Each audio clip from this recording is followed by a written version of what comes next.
काले कौआ काले, घुघुती माला खा ले। नमस्कार, मैं हूँ मानसी और आप सबका स्वागत करती हूँ मानसीज किचन में। आज हम बनाएंगे उत्तराखंड की बहुत ही फेमस रेसिपी जो है घुघुती। इस वीडियो में हम घुघुती क्यों बनाई जाती है और इस त्योहार को कैसे मनाया जाता है ये भी बताएंगे। इस दिन कौवों का इतना महत्व क्यों है ये भी बताएंगे। वीडियो में आखिर तक बने रहिएगा और वीडियो पसंद आए तो वीडियो को लाइक करना और चैनल को सब्सक्राइब जरूर कीजिएगा।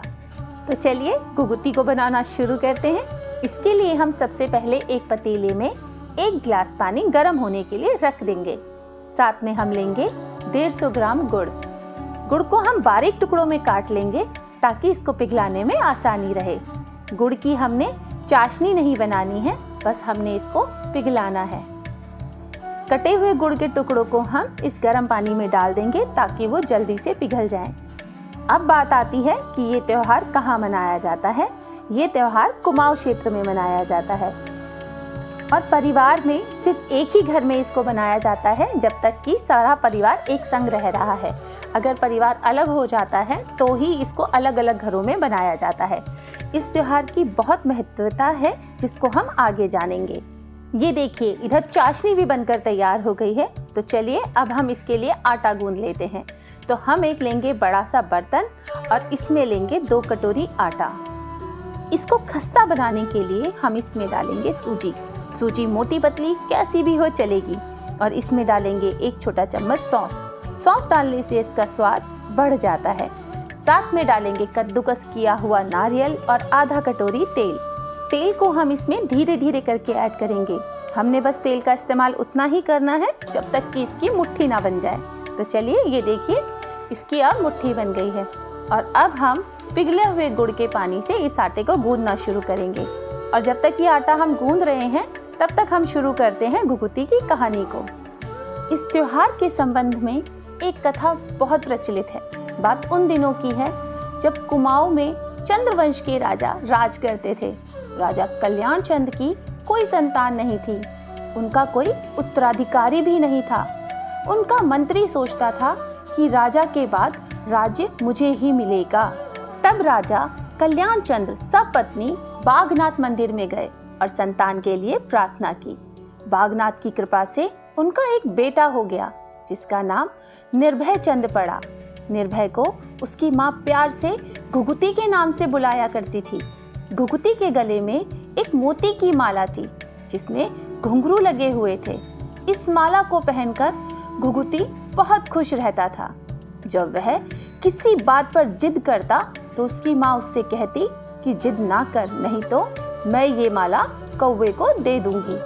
उसको डराने के लिए कहती, काले कौआ काले, घुघुती माला खा ले। यह सुनकर कई बार कौवा आ जाता जिसको देखकर घुघुती जिद छोड़ देता। जब माँ के बुलाने पर कौवे आ जाते तो वह उनको कोई ना कोई चीज दे देती।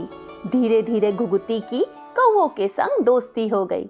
उधर मंत्री जो राजपाट की उम्मीद लगाए बैठा था घुघुती को मारने की सोचने लगा ताकि उसी को राजगद्दी मिले। मंत्री ने अपने कुछ साथियों के साथ मिलकर षड्यंत्र रचा। एक दिन जब घुघुती खेल रहा था तब वह उसे चुपचाप उठाकर ले गया। जब वह घुघुती को जंगल की ओर लेकर जा रहा था तो एक कौवे ने उसे देख लिया और जोर जोर से काव काव करने लगा। उसकी आवाज सुनकर घुघुती जोर जोर से रोने लगा और अपनी माला को उतारकर दिखाने लगा। इतने में सभी कौवे इकट्ठे हो गए और मंत्री और उसके साथियों पर मंडराने लगे। एक कौवा घुघुती की माला हाथ से झपटकर ले गया।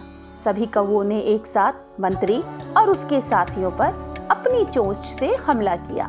मंत्री और उसके साथी घबराकर वहां से भाग गए। घुघुती जंगल में अकेला रह गया। वह एक पेड़ के नीचे बैठ गया तथा सभी कौवे भी उसी पेड़ पर बैठ गए। जो कौवा हार लेकर गया था वह सीधे महल में जाकर एक पेड़ पर माला टांगकर जोर जोर से बोलने लगा।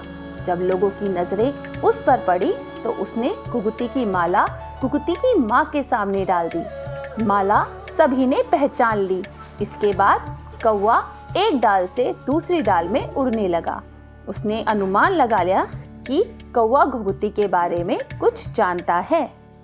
राजा और उसके घुड़सवार कौवे के पीछे लग गए।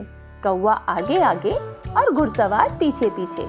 कुछ दूर जाकर कौवा एक पेड़ पर बैठ गया। राजा ने देखा कि नीचे उसका बेटा सोया हुआ है। उसने बेटे को उठाया, गले से लगाया और घर ले आया। घर लौटने पर जैसे घुघुती की माँ के प्राण लौट आए। माँ ने घुघुती की माला दिखाकर कहा, आज ये माला नहीं होती तो घुघुती जिंदा नहीं रहता। राजा ने मंत्री और उसके साथियों को मृत्यु दंड दे दिया। घुघुती के मिल जाने पर माँ ने बहुत सारे पकवान बनाए और घुघुती से कहा कि ये पकवान अपने दोस्त कौवों को बुलाकर खिला दे। घुघुती ने कौवों को बुलाकर खाना खिलाया। यह बात धीरे धीरे सारे कुमाऊं में फैल गई और इसने बच्चों के त्योहार का रूप ले लिया। तब से हर साल इस दिन धूमधाम से इस त्योहार को मनाते हैं। एक कहावत भी मशहूर है इस पर कि श्राद्धों में ब्राह्मण और उत्तरायणी में कौवे मिलना मुश्किल होता है। और क्या आप जानते हैं, ऐसा भी कहा जाता है कि उत्तरायणी के दिन कौवे हरिद्वार नहाने जाते हैं। मीठे आटे से बनने वाला ये पकवान, जिसे घुघुत नाम दिया गया है, इसकी माला बनाकर बच्चे मकर संक्रांति के दिन अपने गले में डालकर कौवे को बुलाते हैं और कहते हैं, काले कौवा काले घुघुती माला खा ले। ये तो थी इस त्योहार से जुड़ी हुई बहुत ही प्रचलित कथा। लीजिए, बातों ही बातों में हमने यहाँ पर घुघुती भी बना ली। घुघुती बनाने के लिए जो हमने आटा लगाया था वो काफ़ी सख्त लगाया था, तो आप लोग भी इसके लिए सख्त आटा लगाइएगा। और अब हम साथ में बना रहे हैं खजूरें। बचे हुए आटे से हमने डमरू भी बना लिया है। इसी तरह अलग अलग तरह के आकार दिए जाते हैं इस त्योहार में आटे को। घुघुत को तलने के लिए हमने तेल भी चढ़ा दिया है। अच्छा, यहाँ पर तेल जो है ना, ज़्यादा गर्म नहीं होना चाहिए। हमको इसको बहुत धीमी गैस पर फ्राई करना है, नहीं तो ये बाहर से एकदम गोल्डन हो जाएंगे और अंदर से ये कच्चे रह जाएंगे। इनको फ्राई करने में 5 से 7 मिनट का समय लग जाता है। इसी तरह से हम सारे घुघुत, खजूर और डमरुओं को फ्राई कर लेंगे। आप लोगों के यहाँ मकर संक्रांति के दिन क्या बनाया जाता है, मुझे प्लीज़ कमेंट सेक्शन में ज़रूर बताइएगा। आप इस वीडियो को कहाँ से देख रहे हैं, ये भी आप मुझे ज़रूर बताइएगा। और अगर आपके कोई सुझाव हो तो वो भी मेरे संग साझा ज़रूर कीजिएगा। हमारे पहाड़ों में खजूर और घुघुत ढेर सारे बनाकर रख लिए जाते हैं। एक चूल्हा जलाया जाता है और उस पर बड़ी सी कढ़ाई रखकर ढेर सारे घुघुत बनाए जाते हैं और पूरे साल भर इनका आनंद लिया जाता है। जब घुघुते बनाए जाते हैं तो इनको कुछ समय के लिए छत पर रखा जाता है। इससे जुड़ी मैंने एक कहावत सुनी है, वो सच है या झूठ, ये आप मुझे बताइएगा कि अगर घुघुतों को गंदगी से बनाया जाए, यानी गंदे हाथों से बनाया जाए, तो कौवे इसे उड़ा कर ले जाते हैं।